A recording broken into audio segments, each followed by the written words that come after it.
Ton entreprise, Rameau, opère avec 70 employés, une histoire vraiment intéressante. C'est une histoire qui a commencé il y a presque 18 ans. J'ai grandi dans une famille d'agriculteurs. OK. J'ai grandi sur une ferme.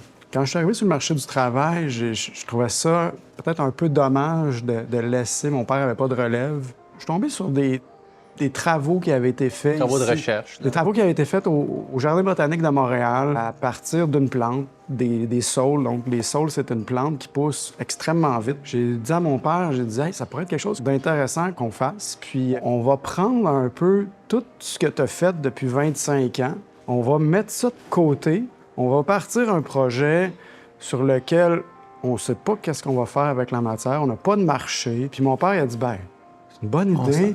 Je te donne les clés, puis vas-y.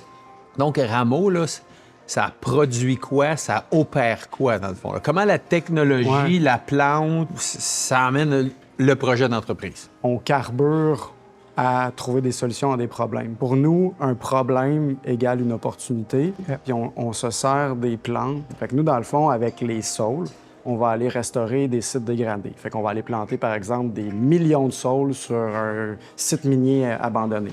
On va utiliser des matières résiduelles pour recréer des sols pour que les saules poussent là-dedans puissent valoriser des matières qui sont une problématique pour les municipalités. On va traiter des eaux avec les plantes. Puis ensuite de ça, bien, les saules, quand ils poussent, on va les transformer pour faire des matériaux éco-responsables. Prendre la relève de l'entreprise maraîchère agricole, à ce moment-là, c'est pas dans tes plans, là, comme tel. Ouais, moi, je suis une personne qui aime ça, qui carbure au défi, puis j'avais vraiment... J'avais le goût de pousser plus loin. Ce désir-là de faire une différence plus loin que j'avais comme pas de possibilité avec la ferme. Est-ce que tu as toujours su que tu deviendrais entrepreneur? C'est sûr qu'un entrepreneur, c'est une personne qui est à l'affût des opportunités, puis c'est souvent connecté à ton environnement, puis à ta réalité personnelle où tu as grandi. J'aurais pas pu faire ce que j'ai fait là si mon père avait pas été là.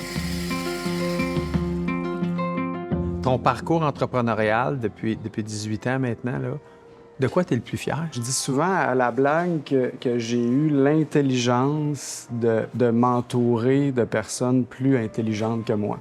On est condamné comme entreprise privée à être les meilleurs, même si on internalise des opérations, des activités. On internalise des externalités environnementales. Mais le fait que j'ai une équipe fantastique, bien, ça fait que notre niveau d'innovation surpasse beaucoup les grandes sources de fierté. Ça. Exact. Parce que ton père, comme tu me disais, il te donne les clés puis il dit « on y va ». Comment se passe cette transition-là?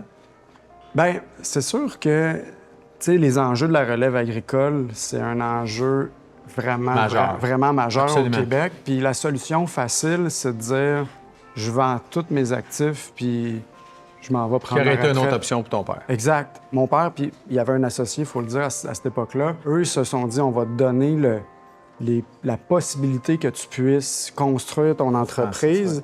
Puis le fait qu'on a construit tout ça, bien, ça a pris presque 10 ans. 10 ans plus tard, j'ai racheté mon père. Qu'est-ce qui a été plus difficile? Ça a pris beaucoup plus de temps que j'aurais pensé. On se fait un plan, une idée. C'est jamais une ligne droite, là. Il y a plein d'entrepreneurs qui vont nous écouter. Est-ce que tu as un conseil pour eux, pour les aider peut-être dans ce projet-là? Quand ton projet d'affaires est associé à une passion que tu développes, c'est beaucoup moins forçant. C'est plus clair de prendre des décisions aussi, j'imagine. Exact. La rentabilité, c'est un moyen. C'est ton indicateur de réussite, mais c'est pas ça ton projet. C'est pas la finalité. C'est pas la finalité, puis ça, je pense que c'est fondamental. Francis, écoute, ton histoire, elle est passionnante. Bravo de ta ténacité. Puis bravo, tantôt tu disais, on sort des sentiers battus. Bien, ça en prend des entrepreneurs comme toi qui sortent des sentiers battus, qui osent, qui amènent des idées différentes. Merci d'avoir passé du temps avec moi pour échanger. Je suis convaincu que ça va être extrêmement inspirant pour beaucoup de personnes. Merci. C'était vraiment intéressant. Merci à toi. Merci.